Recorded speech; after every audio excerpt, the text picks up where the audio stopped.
Good morning everyone. এয়া ৰাতিপুৱাৰ প্ৰায় 9 মান বাজিছে। গা মুই তিয়াই আজৰি হৈ ললো। অলপ সময় এতিয়া বাহিৰতে বহি ৰদৰ তাপ লওঁ। আপোনালোকেও বাৰু এনেকুৱা কৰে? আজি ভাবিছো আমাৰ ঘৰখনত ৰাতিপুৱা সময়খিনিত কোন কেনেকৈ ব্যস্ত থাকে সেইখিনি আপোনালোকৰ লগত শ্বেয়াৰ কৰোঁ। সৌজন আমাৰ দাদা মানে পাপাৰ নিজৰ ভাইক।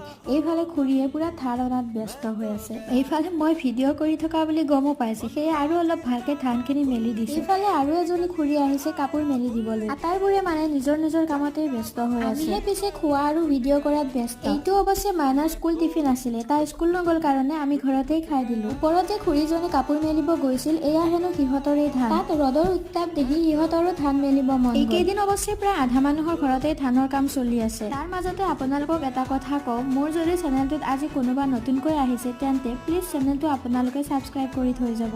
তেতিয়াহে নতুন নতুন ভিডিঅ'সমূহ পাই থাকিব। এইফালে বায়ে বনাইছিলে চিকেন লেগ পিচ, বৰ প্ৰিয়। গতিকে আজিৰ ভিডিঅ'টি ইয়াতে শেষ কৰিলো। বাই।